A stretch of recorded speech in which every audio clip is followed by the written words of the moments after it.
പൂർണ്ണമായും കർമ്മതലത്തിലായ ഒരു വ്യക്തിക്ക്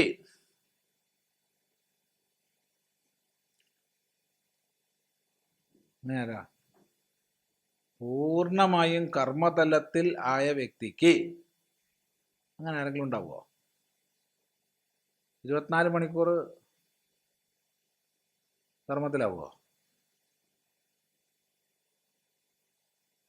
ഓ, എന്താ അഭിപ്രായം? ഉറങ്ങുകൾ വേണ്ടേ? സ്വപ്നം, സുഷുപ്തി, ഇതൊക്കെ വേണ്ടേ? വേണ്ട. പൂർണ്ണമായി കർമ്മതലത്തിൽ ആരുമില്ല,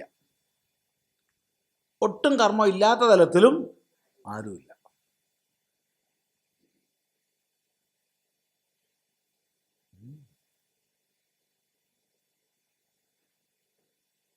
ഇരിക്കട്ടെ, എന്താ പോരുടെ ഒരു പോക്ക് നോക്കുക. ആത്മജ്ഞാനത്തിലേക്കുള്ള വിളി പലപ്പോഴും വൈകുന്നത് എന്തുകൊണ്ട്? വിളി കേൾക്കാത്തതുകൊണ്ട്. വിളി ഉള്ളിലുണ്ടാവുന്നുണ്ട്, വിളി ഉണ്ടാവുന്നുണ്ട്. ഈ കർമ്മത്തിൽ ഇരിക്കണോണ്ട് വിളി കേൾക്കണില്ല, അതാണ് പറ്റണത്. ദിവസവും വിളിക്കുന്നുണ്ട്.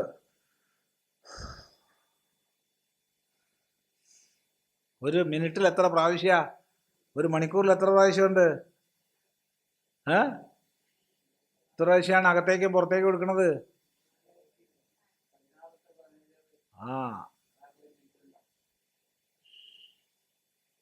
ഇത്രയും ശ്വാസോച്ഛ്വാസം എടുക്കുന്നുണ്ട്. ഒരല്പം ഒന്ന് ചിന്തിച്ചാൽ അത് തന്നെ വിളിയല്ലേ? ഹൃദയം ഒന്ന് മിടിക്കണം. നമുക്ക് എത്ര പ്രാവശ്യം ഹൃദയം മിടിക്കുന്നുണ്ട്? മര്യാദക്കാണെങ്കിൽ ശ്വാസകോശം എത്ര പ്രാവശ്യം മിടിക്കുന്നുണ്ട്? നമുക്ക് അറിയാത്തതൊക്കെ പോട്ടെ, നമുക്കിപ്പോൾ ഓർഗാനിക് സെല്ലുകൾക്കുള്ളിലുള്ള പ്രവർത്തനമൊക്കെ പറഞ്ഞു കഴിഞ്ഞാൽ പ്രശ്നമാണ്. ഇതൊക്കെ സ്ഥൂലമായിട്ട് നമുക്ക് അറിയണതാ. ഇതൊക്കെ കണ്ടിട്ട് തന്നെ, ഇതൊക്കെ അറിഞ്ഞിട്ട് തന്നെ വിളി വരുന്നില്ല എന്ന് പറഞ്ഞാൽ വലിയ പ്രശ്നമാണ്. ഇതൊക്കെ അനുഭവിക്കുമ്പോൾ നമ്മളൊന്ന് ചിന്തിക്കേണ്ടത്, ആരപ്പം ഇതിനൊക്കെ നിയന്ത്രിക്കണത്? കണ്ണെത്ര പ്രാവശ്യം പൂട്ടി അടയ്ക്കണം? എത്ര സങ്കീർണ പ്രക്രിയ കണ്ണ് പൂട്ടി അടയ്ക്കുക എന്ന് പറഞ്ഞാൽ. ചിരിക്കണോ നമ്മൾ? ചിരിക്കുക എന്ന് പറഞ്ഞത് അപാര സങ്കീർണ പ്രക്രിയയാണ്. ലക്ഷക്കണക്കിന് കോശ സമൂഹങ്ങളുടെ ചേർന്നുള്ള പ്രവർത്തനമാണ്. ഇങ്ങനെ ഓരോ നോക്കിക്കഴിഞ്ഞാൽ സംസാരിക്കുന്നത് അത്യത്ഭുതമാണ്. സംസാരിക്കുന്നത് ഇങ്ങനെ ഓരോ മാനുഷിക പ്രവർത്തനങ്ങളെയും നമ്മൾ അറിയുന്ന ജ്ഞാനമനുസരിച്ച് വിലയിരുത്തിയാൽ, അറിയുന്ന എന്ന് പറഞ്ഞാൽ ഇപ്പം മസ്തിഷ്കത്തിൻ്റെ പ്രവർത്തനമൊന്നും നമുക്കൊരു 10% പോലും ഇപ്പം അറിയില്ല. കുറേ കൊല്ലം കഴിയുമ്പോഴത്തേക്ക് കൂടി വരും. സയൻസ് മുന്നോട്ട് പോകുന്നതിനനുസരിച്ച് കൂടുതൽ അറിവ് നമുക്ക് ലഭിക്കും. പക്ഷെ ഇപ്പോൾ ഉള്ളത് വെച്ച് നോക്കിയാൽ തന്നെ നമ്മൾ അത്ഭുതപ്പെടും.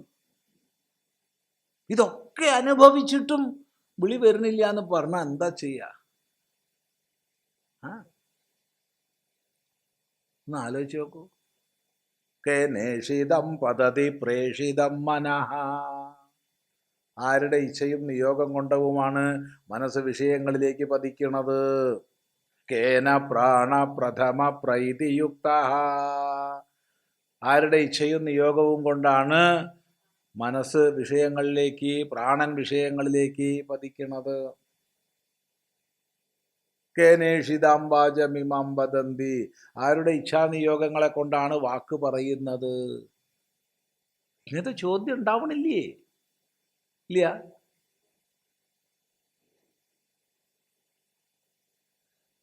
എന്നിട്ടും ഉണ്ടാവണില്ലെങ്കിൽ ഒരു കണ്ണാടി നോക്കുക. ഒരു കണ്ണാടിയിൽ ഒറ്റ പ്രാവശ്യം നോക്കിയാൽ മതി. കാലുകൾക്ക്, ജനനേന്ദ്രിയങ്ങൾക്ക്, വയറിന്, നെഞ്ചിന്, കൈകൾക്ക്, കഴുത്തിന് ഒക്കെ മുകളിലൊരു സാധനമുണ്ട് നമുക്ക്. വായയ്ക്ക്, മൂക്കിന് ഒക്കെ മുകളിൽ ഇല്ലേ? അതെങ്കിലും ഒന്ന് ഓർമ്മിച്ചാൽ പോരെ. തലസ്ഥാനം ഇല്ലേ? ഇതെന്തിനാ എനിക്കിങ്ങനെ കിട്ടിയെന്ന് ആലോചിച്ചൂടെ? ഇത് വല്ല കബന്ധനായിട്ട് ഉള്ളിലേക്ക് ആയിരുന്നു വെച്ചാൽ പ്രശ്നമല്ല, കബന്ധനെ പോലെ അയച്ചാൽ പ്രശ്നമല്ല. ഇതിപ്പോൾ അതല്ല, അത് മുകളിലാണ്. എന്നാലെങ്കിലും ഒന്ന് ആലോചിക്കണ്ടേ? ഇതൊക്കെ എങ്ങനെയാണ് നടക്കണമെന്നൊന്ന് ചിന്തിക്കണ്ടേ?